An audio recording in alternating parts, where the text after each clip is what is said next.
los hermanos Valparaíso, también de la familia.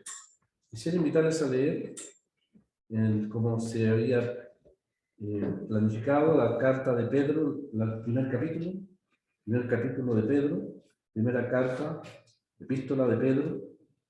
Vamos a leer el capítulo 1, verso 22. Capítulo 1, verso 22.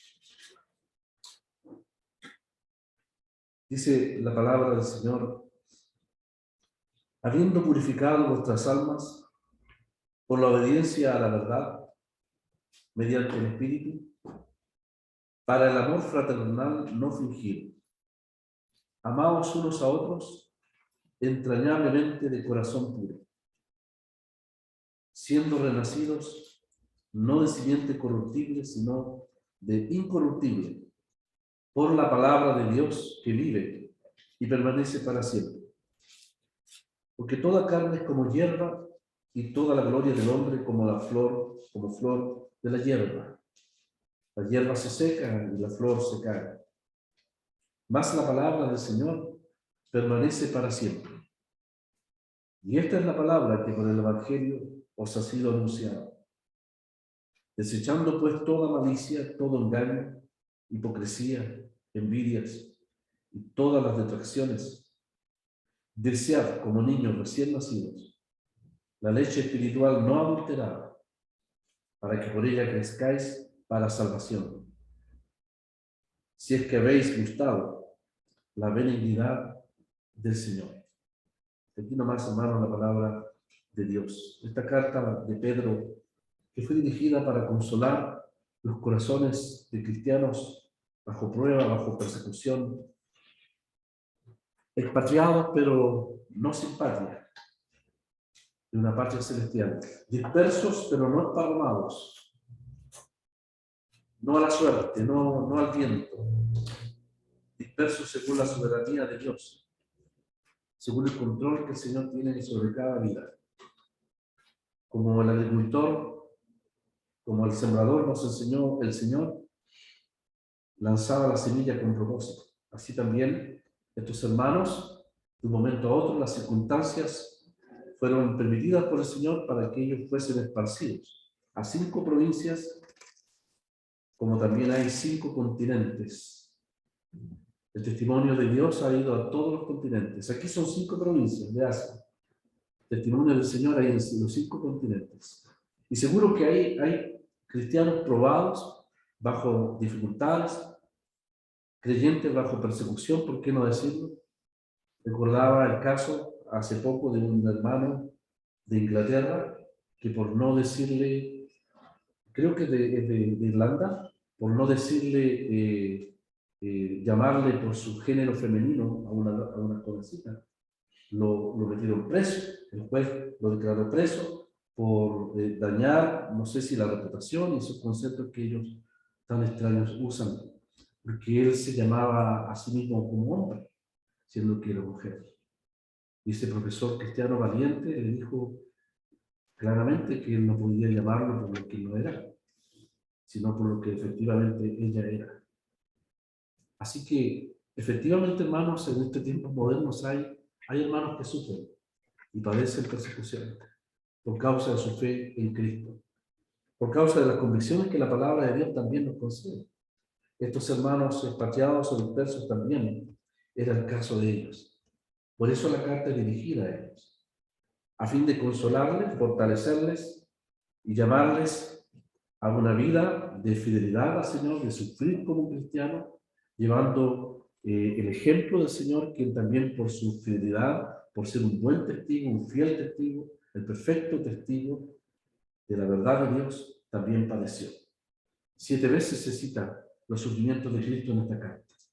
No solamente muriendo en nuestro lugar, sino también como ejemplo supremo de aquel que supo sufrir.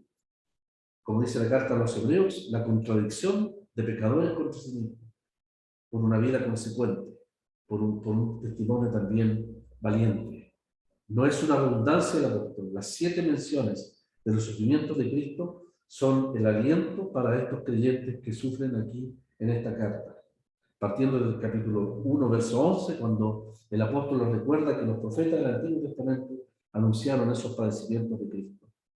Y sin lugar a dudas, el apóstol Pedro, al igual que Pablo también en otros términos, lleva el sufrimiento cristiano a un nivel realmente superior, que jamás hubiésemos pensado.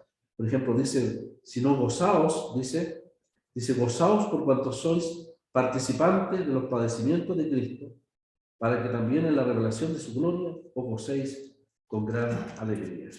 El tema de la aflicción del creyente y esto tan extraordinario de llegar a tener comunión, de llegar a tener participación o comunión, dice el apóstol, con los sufrimientos de Cristo, es algo más que un misterio, es un privilegio realmente. El apóstol Pablo lo entendió cuando camino a Damasco, el Señor le dijo, ¿por qué me persigues? El apóstol Pablo lo entendió cuando dijo en la carta a los Colosenses, suplo en mi carne lo que aún falta por las aflicciones de Cristo por su cuerpo que es la iglesia. Y aunque el apóstol Pedro no usó tanto la expresión del cuerpo y la cabeza como Pablo, ¿no es cierto? El apóstol Pedro aquí realmente está pensando en la misma idea. Hay uno en los cielos sentado a la diestra de Dios que tiene pleno conocimiento de lo que cada creyente está pasando. Hay una perfecta simpatía del Señor. Hay una conexión directa, así como estos equipos están conectados, y lo voy a decir con mucho respeto y reverencia, online, son los términos modernos, ¿no es cierto? De manera que muchos hermanos y hermanas que están conectados con nosotros directamente y saben lo que está pasando en esta reunión. Hermanos, el Señor, sin necesidad de sistemas eléctricos o digitales, está conectado porque Él es la cabeza y nosotros somos miembros de su cuerpo. Hay una unión vital que se formó en la cruz del Calvario. Son vínculos que se formaron en el Calvario a precio de sangre, a precio de dolor y sufrimiento. Son vínculos que son eternos. Nosotros podemos tener dificultades en las relaciones, tristemente, entre hermanos, pero ninguna dificultad, ninguna desaveniencia de carácter, o de visión, o de propósitos, o de mentalidad, jamás podrá romper ni un vínculo que Cristo forjó en cuanto a nuestra unión. Somos hijos de Dios, sin lugar a dudas. Tenemos muchos vínculos y razones espirituales que las vamos a experimentar eternamente. Por lo tanto, el apóstol Pedro aquí, a estos aparentemente dispersos, les va a recordar que son una familia. Y hemos leído desde el verso 22 hasta el capítulo 2, verso 3, que sugiero, hermanos, que es el párrafo completo. Ustedes saben perfectamente que hay porciones en el Nuevo Testamento que los capítulos interrumpen el hilo del pensamiento, ¿no es cierto? Hay un hilo de pensamiento y de repente aparece otro capítulo que fue hecho con buena intención, pero no necesariamente va con el hilo del pensamiento del autor. Y el hilo del pensamiento de Pedro, del verso 22 hasta el capítulo 2, verso 3, tiene que ver con la relación filial entre los creyentes.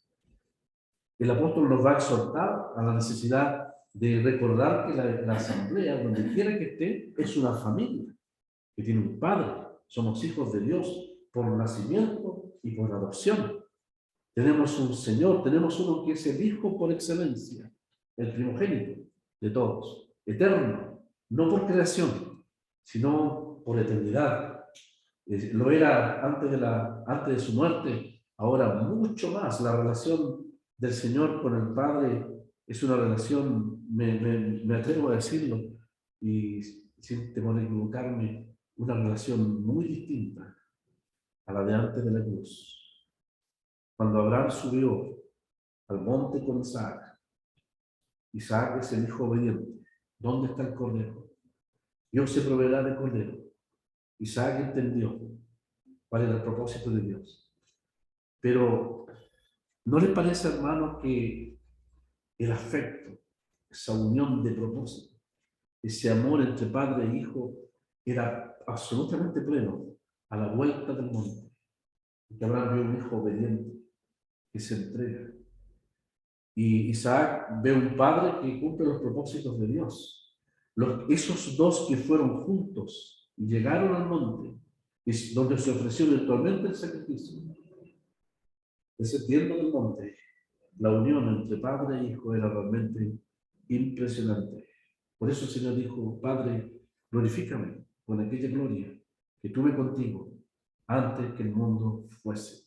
Y la carta a los Filipenses dice que por cuanto Él se humilló hasta la muerte y muerte de cruz, Dios le exaltó sobre lo sumo, a lo sumo. Los que nos enseñan la palabra de Dios dicen 7 pasos de la humillación. Desde la gloria, desde que se despoja, hasta la muerte de cruz. Pero el Señor le levanta en un solo acto, le glorifica, le exalta por sobre todas las cosas. El Hijo ahora está a la diestra del Padre, como Abraham y Isaac.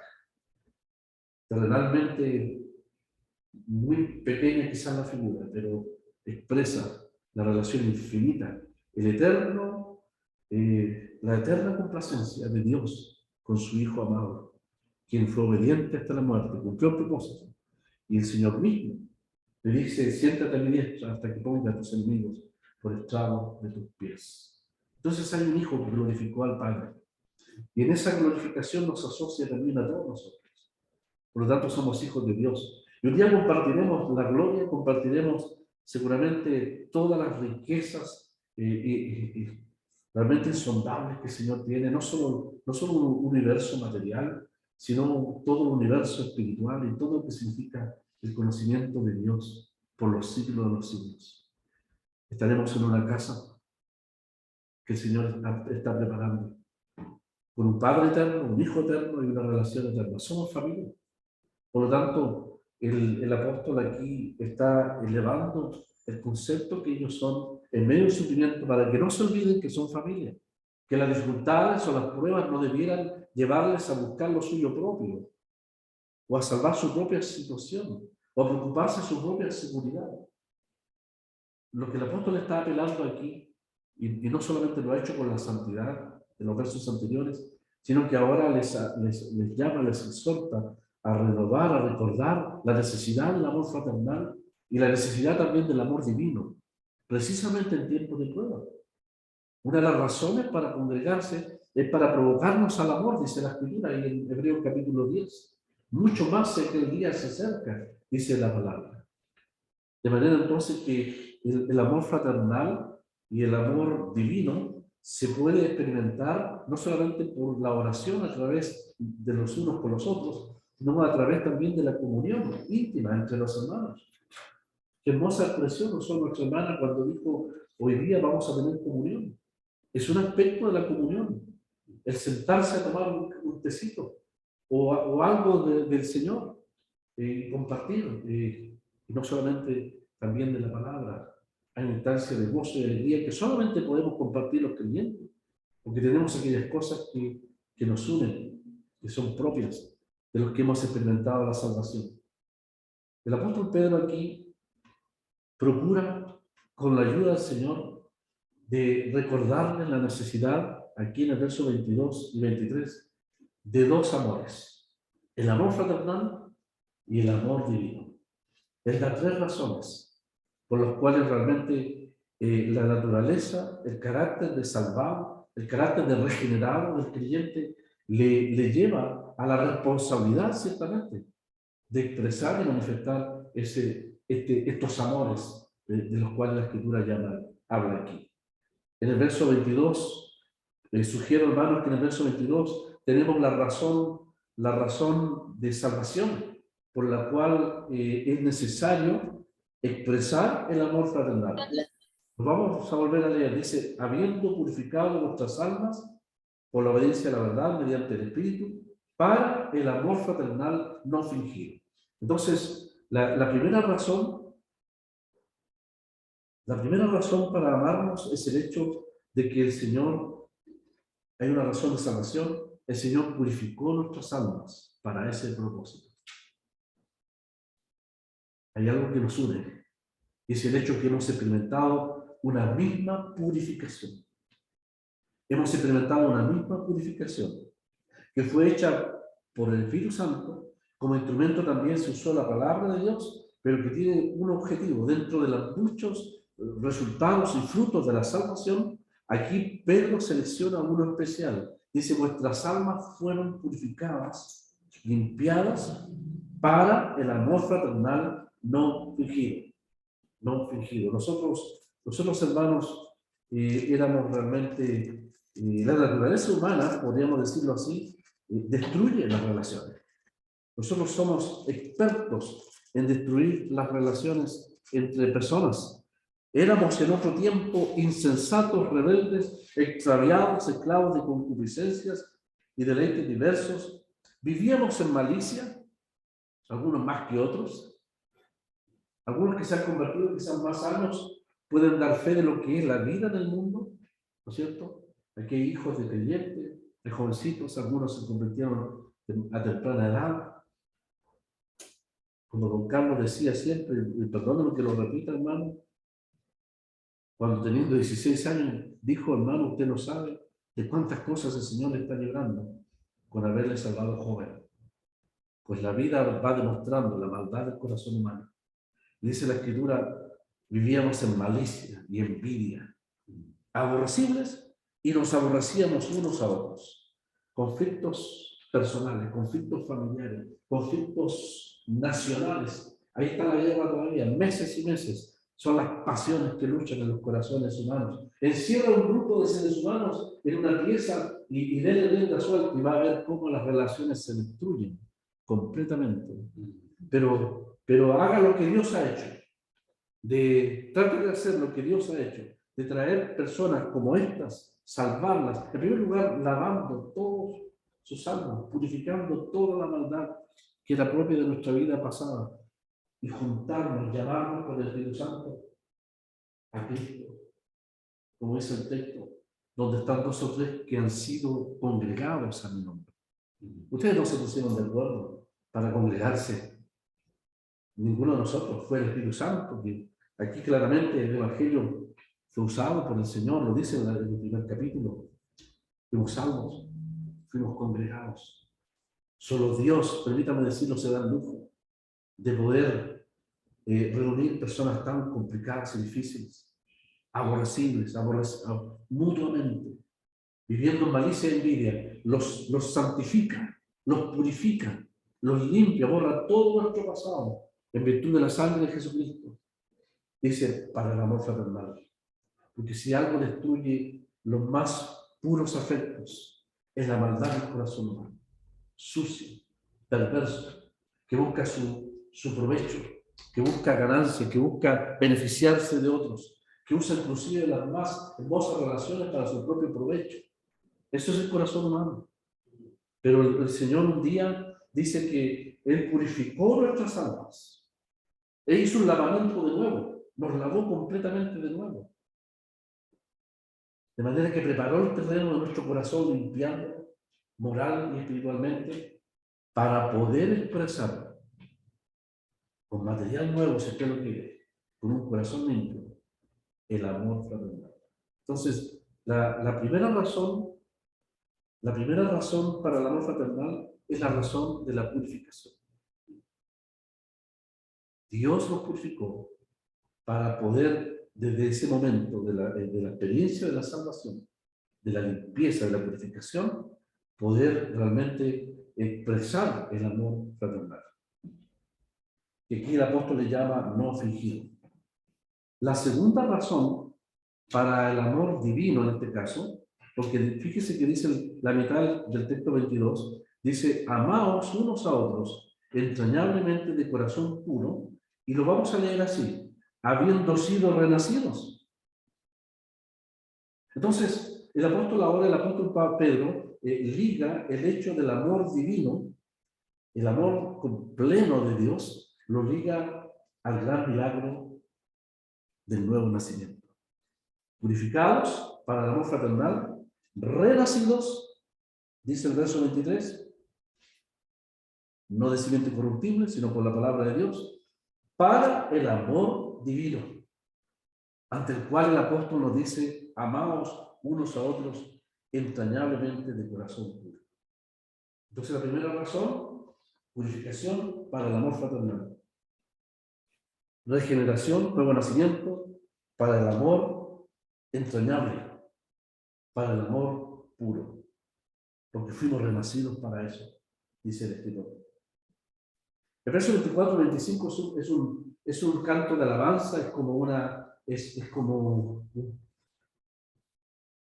expresión de adoración, de exaltación de la palabra de Dios. No quiero decir que es un paréntesis, pero parece Pedro no detenerse. Está hablando de la necesidad de que debamos amarnos unos a otros, porque Dios obró el milagro del nuevo nacimiento para eso, y de repente cuando habla el instrumento que Dios usó, y para capacitarnos para que el amor divino derramado en nuestros corazones se exprese, se dispense libremente, Pedro no se detiene, no se puede contener frente al hecho maravilloso del instrumento que Dios usó, la palabra de Dios. Y si usted lee el texto nuevamente, la palabra de Dios, versos 24 y 25, realmente es exaltada en todos los atributos de Dios. Para finalmente Pedro decir, y esta es la palabra, dice, esta es la palabra que por el Evangelio o como Evangelio os ha sido anunciado. Así que la tercera razón, hermanos, que sugerimos por la cual nosotros debemos amarnos fraternalmente, debemos amarnos divinamente, es porque se nos predicó o creímos un mismo Evangelio. Experimentamos una misma purificación para el amor fraternal, experimentamos un mismo milagro del nuevo nacimiento para el amor no fingido, entrañable, el amor divino, y a la vez creímos un mismo Evangelio, se nos predicó, se nos evangelizó por la misma verdad para que estas dos expresiones del amor fraternal y el amor divino se manifiesten. Porque ¿acaso el Evangelio es palabra o es poder? ¿Acaso el Evangelio no constituye una verdad de una conversión? De manera que el que antes golpeaba a su esposa ahora la ama, el hijo desobediente ahora se sujeta, el que aborrecía a su vecino le pide perdón y procura la salvación de su alma. ¿Acaso no nos inundó de amor divino? Y más que amor fraternal, amor divino. El mismo día lo hizo Dios en nuestros corazones, que deseábamos la salvación de todos, partiendo por los nuestros, partiendo por casa, ¿no es cierto? Porque el amor fraternal nos impulsaba a eso.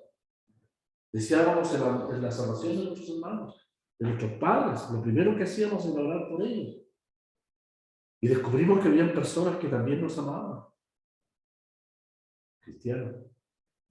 Débiles como nosotros, imperfectos, que perfectamente podemos defraudar, pero personas que nos aman.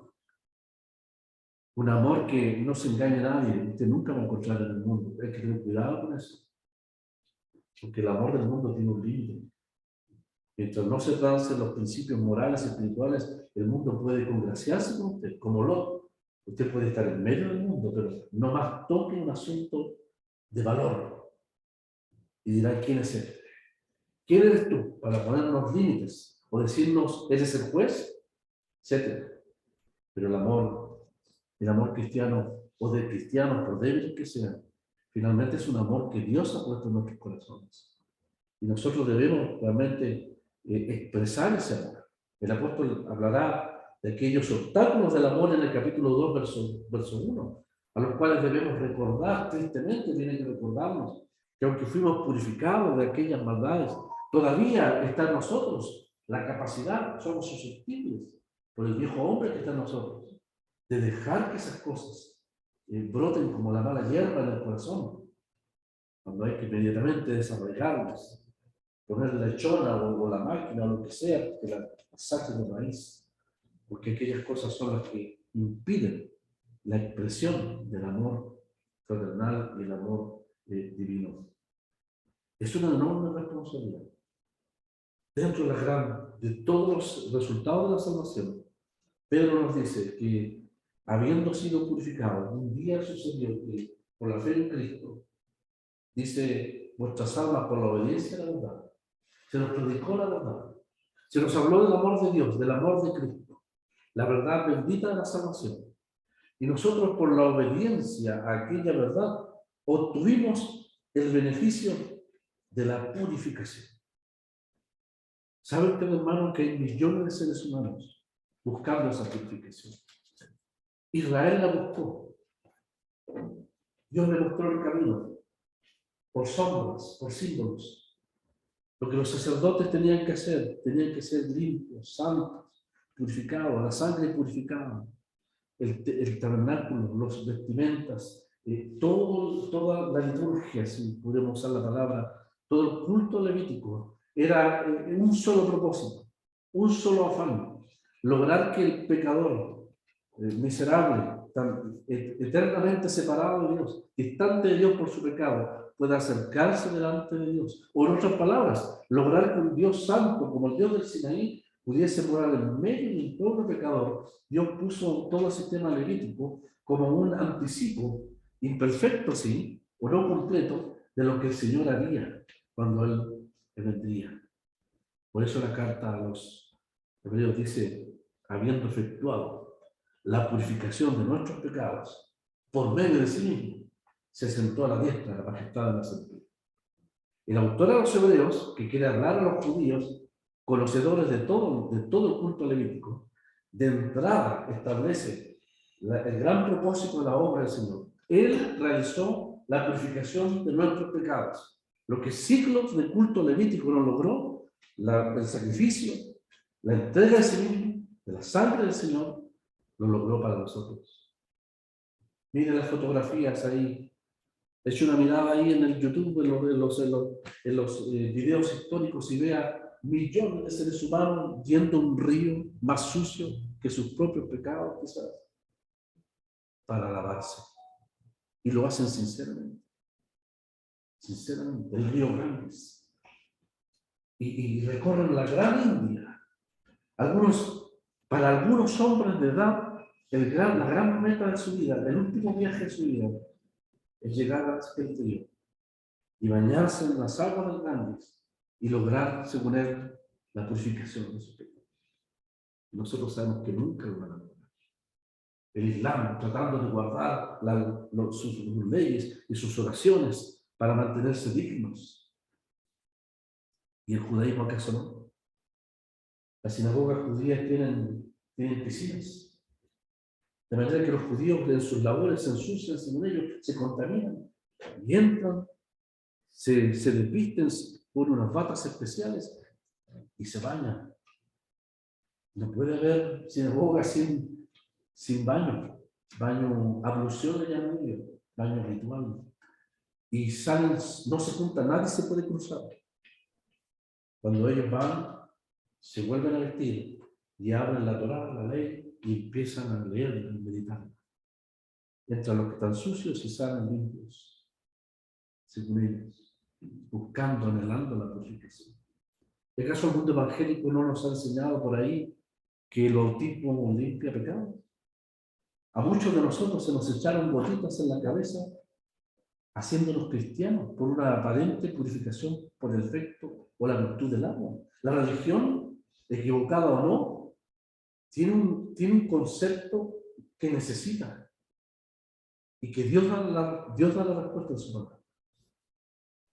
Cristo nos purificó eternamente de toda nuestra maldad. Por eso el apóstol Juan podía decir, Él nos amó y nos lavó de nuestros pecados con su sangre. Hermano, dice, ¿por qué Él nos lavó de nuestros pecados? Dice, para el amor fraternal. Como Pedro dice, fuiste rescatados de vuestra mala manera de vivir, no con cosas corruptibles, sino con la sangre preciosa de Cristo. Y dice, ¿para qué? Para responder en una vida de santidad.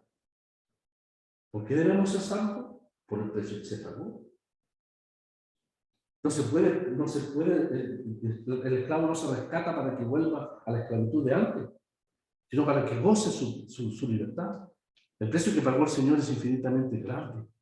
De manera que, como hemos repetido muchas veces, es una contradicción, es una inconsecuencia, es un desdecir, es un despropósito que el cristiano, que ha sido objeto de un precio tan grande de redención, vuelva a la misma esclavitud del pecado. Porque fuiste rescatados, dice. Por eso ser santos. Y ahora dice, vosotros fuiste purificados para que améis, dice, para que se amen los unos a los otros. El amor fraternal. Faltaría el tiempo para ver los textos El apóstol Pablo, en Primera Tesalonicenses, capítulo 4, dice que el amor fraternal debe estar presente. Debemos amarnos fraternalmente. Pedro también, en este capítulo 2, y en varias ocasiones en esta carta también menciona la necesidad del amor fraternal. Menciona la necesidad del amor fraternal. Hebreos capítulo 3, capítulo 12 también dice: permanezca el amor fraternal. ¿Qué es el amor fraternal? Es el amor entre hijos de un mismo padre. ¿Alguien aquí tiene hermanos o hermanas? ¿No es cierto que existe el amor fraternal en el ámbito de la familia? Porque tenemos un mismo padre, una misma madre. Y hay hermanos que se aman hay un apego mayor entre ellos porque tienen el mismo carácter, una afinidad de carácter, los mismos gustos, las mismas cosas que no les gustan. Hemos tenido algunos aún sin converso amigos, con los cuales teníamos mucha cercanía y afinidad en muchas cosas. El amor fraternal generalmente tiende a mostrarnos todo lo que tenemos en Cristo, lo que nos une. Hay hermanos con los cuales tenemos más afinidad, sin lugar a dudas. Pero ese amor debe ser expresado a todos los creyentes. Porque nuestras almas fueron purificadas para eso de ese tipo. Pero ¿qué de aquellas situaciones donde los caracteres son totalmente diferentes? ¿Qué de aquellas cosas que no tenemos los mismos gustos o las mismas expresiones? Hay asambleas donde se comen distintos platos, donde se viene de distintas escuelas. Es lo que le pasó a lo mejor a Pedro cuando estuvo en Antioquía. Y venían los judíos de Jerusalén a Antioquía. Los que venían de parte de Santiago encontraron qué hacer ahí. Y Pablo fue severo. Ustedes los gentiles, los de Antioquía, sigan siendo lo que son. Y ustedes los judíos también. Pero por el temor a los hombres y muchos otros factores, sabemos ahí que el libro de Gálatas empezó este fingimiento del mismo apóstol Pedro. El mismo apóstol Pedro que nos dice que debemos amarnos con amor fraternal, no fingido. Fue el que también fingió por temor a sus hermanos, celosos por una tradición cultural que era difícil sacar de la noche a la mañana, cuando se sentaron en la misma mesa con los gentiles de Antioquía. Y Pedro fingió y faltó al amor fraternal. El mismo ahora nos dice: no, hermanos, respetemos el trasfondo cultural de cada uno. Si usted quiere comerse una arepa junto con su hermano de otro país, gózase en aquello. Si a su hermano no le gusta el pan batido, sino que le gusta la harina de maíz, gózase con él. Hay algunos que dicen amén fuerte, y otros que somos más reservados, nos quedamos callados. No importa. Hay vínculos que nos unen en Cristo. De manera que ni lo cultural, ni la escuela donde fuimos formados, ni la forma de pensar, excepto por supuesto la doctrina clara y específica, que nunca es objeto de controversia. Todo aquello en lo cual no sea difícil, para eso está el amor divino. Todo lo que el amor fraternal nos une, aquello que constituyen diferencias, el amor divino cubre todo. Por eso es más que amor fraternal.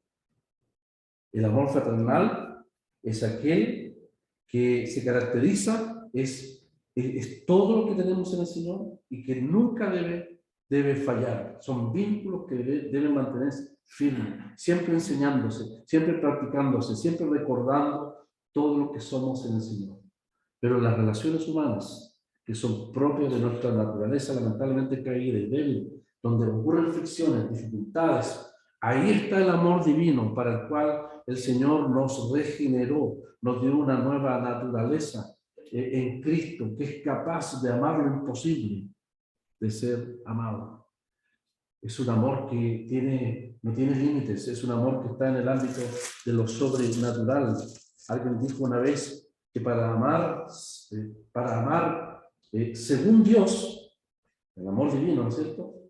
Usted debe estar en Dios. Y esa es nuestra posición. Tenemos la naturaleza divina. ¿En qué sentido la naturaleza divina? En el sentido de que hay cualidades, hay atributos que son propios de Dios que nosotros podemos expresar. Y uno de ellos es el amor.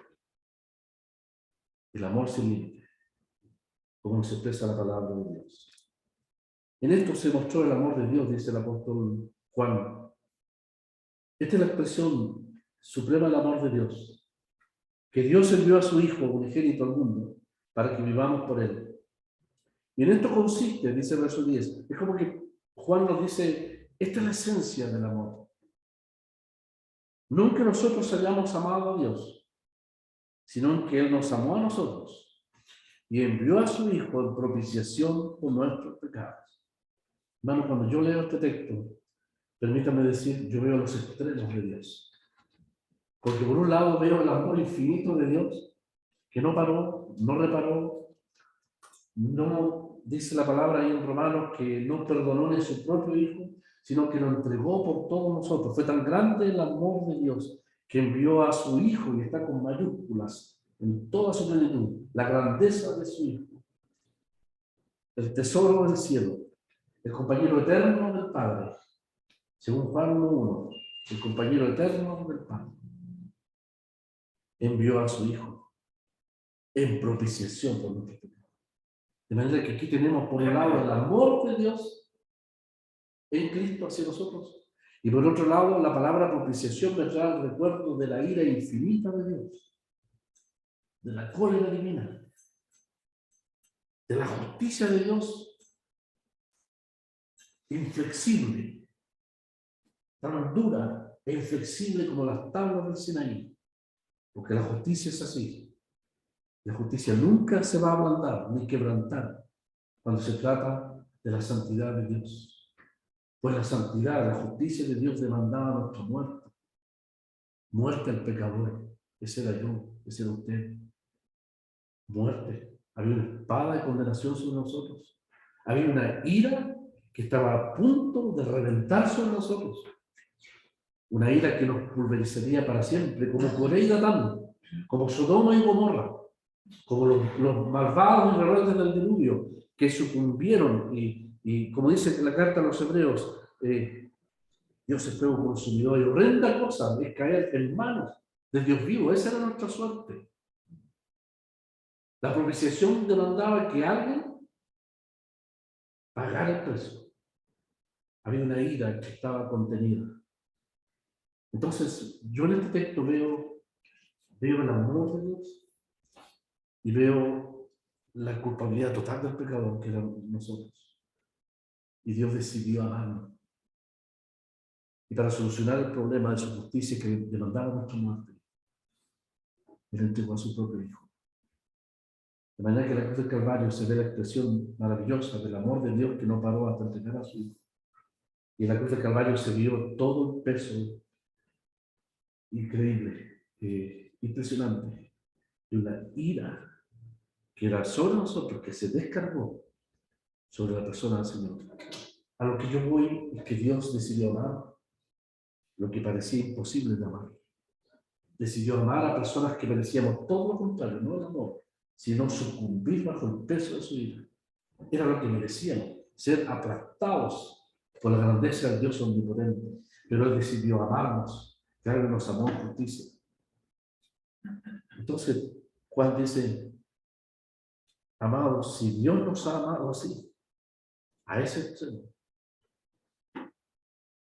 y yo quiero parafrasear, ¿habrá algún caso imposible de amar entre nosotros? ¿Habrá una situación pendiente imposible de solucionar? ¿Más grande que la que nosotros teníamos con Dios? La de nosotros era una causa perdida, pero Dios intervino para que el peso de su ira no nos condenara eternamente, porque decidió amarnos. Y en Cristo buscó la solución. Él ocupó nuestro lugar, por eso nos amó, envió a su Hijo unigénito al mundo, para aplacar la ira de Dios que era contra nosotros. Fue tan grande el amor de Dios que superó el hecho, porque cuando abundó el pecado, abundó la gracia. Y cuando la ira era nuestra, Dios, como un rebalse, ¿no es cierto? Como una represa que se rompe, el amor de Dios lo cubrió todo, sin pasar por alto la justicia. Porque esa ira fue aplacada por la muerte de su Hijo por nosotros. Esa es una responsabilidad nuestra. Si Dios nos amó así, a ese extremo, así debemos también nosotros amarnos unos a otros. La cruz del Calvario, la obra de la propiciación, la obra de la redención y todos los términos de la salvación nos hacen responsables del amor los unos con los otros. Porque si Dios perdonó 10.000 talentos, ¿cómo no podemos perdonar 100 denarios? Si la ira que era sobre nosotros fue quitada en base a la justicia para que el amor de Dios y la misericordia nos perdonara, ¿cómo nosotros no podemos entonces perdonar en lo que es menor en relación al insulto hacia la justicia de Dios, que era nuestra responsabilidad? Entonces, todo lo que tiene que ver con la salvación nos hace responsables. Y eso es lo que Pedro está diciendo. ¿Fuiste justificado? Qué bendición, ¿no es cierto? Ha sido santificado, tremenda bendición. ¿Fuiste purificado? Recuerda, dice el apóstol, es para que ames fraternalmente a todos los hermanos. ¿Has experimentado un nuevo nacimiento y puedes cantar cuán glorioso es el cambio operado en mi ser? Fue para que Dios te diera el material, hiciera el material nuevo, un nuevo hombre, para expresar el amor divino. El amor divino. No fingido, no como Pedro fingió, aún en medio de sus hermanos. Amaos unos a otros, dice, y aquí está el amor divino. El amor que cubre todas las diferencias. El amor que nos hace capaz de perdonar aún los agravios más grandes, que nunca podrán compararse con el agravio, el insulto nuestro a la santidad de Dios, de la cual Dios nos perdonó completamente. Dice, amados unos a otros, entrañablemente, de corazón, y lo vamos a ver nuevamente, en vista, o siendo que habéis sido renacidos, dice, no del simiente corruptible. Dios usó el poder omnipotente de su palabra. Esa palabra que permanece para siempre. Esa palabra que nunca fallará, que aunque la hierba y la gloria del hombre perezca, hay una semilla, hay una espora divina que produjo el milagro de la vida, brotó la vida. Aquí en la primavera la vida brotó de repente, ¿no es cierto? Vino la lluvia y la vida fue una explosión de vida. La hierba verde y los insectos y los pájaros, yo no sé dónde salieron, pero salieron, la vida brotó. Así el día, cuando estábamos muertos en delitos y pecados, Dios obró y brotó la vida. No usa la semilla, está la semilla que se siembra en el surco, pero Pedro está usando una expresión extraordinaria. Es como esas esporas que brotan de ciertas plantas y que es una explosión, la diestra de cimiento. Una explosión de vida, un cambio radical que nos llenó de gozo, que transformó nuestras vidas el día de nuestra conversión. Pues Dios hizo eso para capacitarnos y habilitarnos para hacer lo que nunca habíamos sido capaces de hacer en nuestra vida en conversión. Por primera vez amar, sinceramente, entrañablemente, de corazón puro. Pero no un amor divino, un amor que va más allá, es un amor, no un amor terrenal, un amor divino. Por eso, permítanme usar esa palabra, el amor de Dios, del cual el apóstol dice aquí, amaos unos a otros, entrañablemente, de corazón puro. Termino citando el comentario de un autor que me encantó cuando dice que la palabra entrañablemente es un amor apasionado, como la agonía del Señor en Getsemaní. que es la misma palabra, dicen los expertos. Con la misma agonía que el Señor agonizaba, esa misma pasión es la que el creyente debe tener entrañablemente. Es la pasión del atleta que se fija en una meta y que usa todos los recursos físicos, mentales, de concentración para lograr la meta, para lograr el objetivo. ¿La meta cuál es? Amar, amar, hermano. Hay alguien difícil de amar, hay alguien difícil de tratar. ¿Por qué no nos proponemos como meta divina y fraternal amarle más allá de lo natural? Ese de póntelo como meta. Es cierto que nosotros tenemos como meta predicar el Evangelio, como meta como congregación, un testimonio de vida, etc. Pero también entre nosotros, la meta es amarnos. Cuando Pedro habla de ser santos en los versículos anteriores, está refiriéndose al testimonio hacia afuera. Santo porque Dios es santo, santo porque Dios es el juez de todos los hombres, y santo por el precio. Sed santos en toda vuestra manera de vivir, en relación al mundo. Pero en el versículo 22, en relación a la congregación, hacia adentro, dice, santos, dice, amar fraternalmente porque habéis sido limpiados. Amar divinamente porque habéis sido regenerados. Amar fraternal y divinamente porque hemos respondido a un mismo evangelio y dimos testimonio de un mismo cambio de vida, de una misma transformación, de una misma conversión, que se expresa principalmente dentro de todos los frutos del Espíritu. Hay uno que el apóstol rescata. Así que, hermanos, ¿qué les parece si, contra todo lo que es la naturaleza nuestra, del hombre caído que debe ser desechado, nos propongamos como una meta? Para algunos puede ser 100 metros o una maratón, pero llegar a la meta. Amar entrañablemente, de corazón puro, a cada uno de nuestros hermanos. De manera que en la lista de prioridades de tus hermanos, no pongas primero a los que, con los cuales tienes afinidad, los cuales son tus amigos, los cuales no tienen ningún problema en abrazarle y llamarle, y etcétera. No, la lista debe estar primero aquellos que son más difíciles. Alguna razón hay que debe ser sacada. ¿Será malicia? Quiera Dios que no. Porque de eso Cristo nos purificó, ¿no es cierto? ¿Será engaño? ¿Alguna envidia? ¿Alguna detracción? ¿Alguna molestia? La meta es sacar los obstáculos. Y conforme a las instrucciones que todos los hermanos sabemos, que el Señor nos ha dado en cuanto al perdón, la confesión, lograr la meta.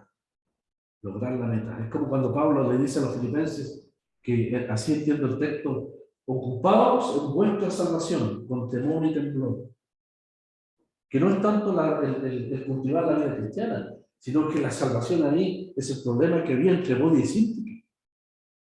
De manera que el apóstol exhorta a todos los hermanos, no solo a los ancianos, a ocuparse del problema con temor y temblor, sabiendo que Dios produce, que Dios puede cambiar. Hay solo uno que puede doblar las voluntades y cambiar los corazones más cerrados.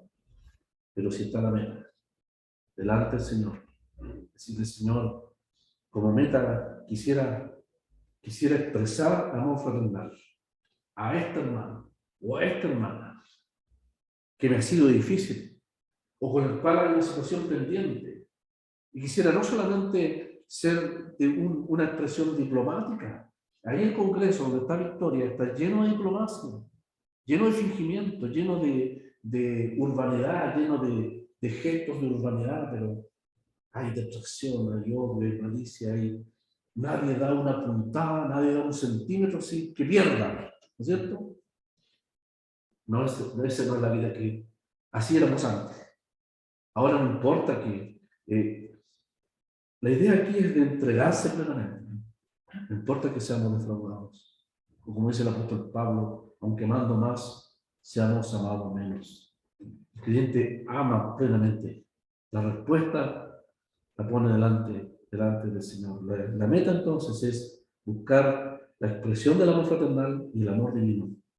a aquellos ante los cuales es necesario tenerle como prioridad en nuestra vida. De seguro que eso va a cambiar no solamente mi relación con el Señor, ¿no es cierto?, sino también con mi hermano y la relación entre todos los hermanos. ¿Por qué? ¿Por qué Filadelfia? La iglesia de Filadelfia, poca fuerza, no ha negado mi palabra, ha guardado mi nombre. Pero ¿por qué el Señor dice, yo haré que todos sepan cuánto la amo? Porque Filadelfia significa amor fraternal. Era la base de toda la misión. Esta iglesia de Santa María, como que son muchas asambleas, con poquitos hermanos, pueden ser vistas como una iglesia de Filadelfia, y de poca fuerza. Pero hay tres cosas que a mí me interesan de ese Señor. Guarda mi palabra, has negado mi nombre, y procuras el amor fraternal. Eso es más importante que una mega iglesia, con reverencia lo digo, con un micro Cristo. Un hombre dijo, es mejor tener una micro iglesia, pero con un mega Cristo en medio de nosotros, donde Él tenga, sea amado, y donde la expresión de amor entre los hermanos sea realmente genuina. El amor fraternal es el al máximo del crecimiento espiritual.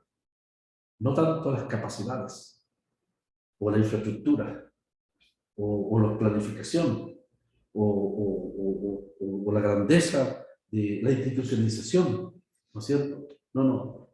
Es lo que el Señor rescata de su palabra. Partiendo por aquello que es propio de aquellos que han sido renacidos, que es el amor entre los hermanos. El Señor bendiga su palabra y les bendiga ampliamente a todos. Muchas gracias.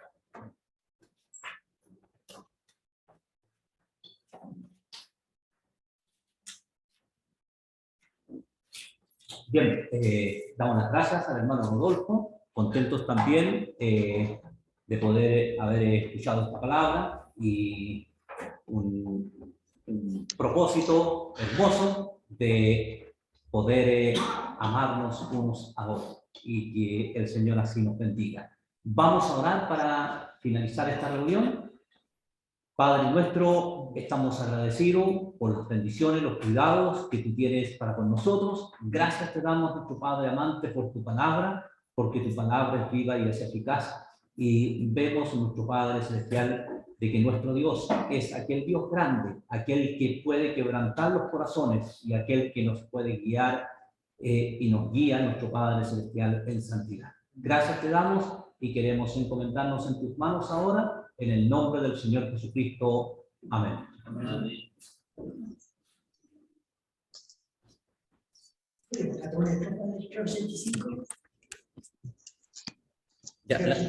Sí, dice, todo profundo amor de Cristo, más que merecido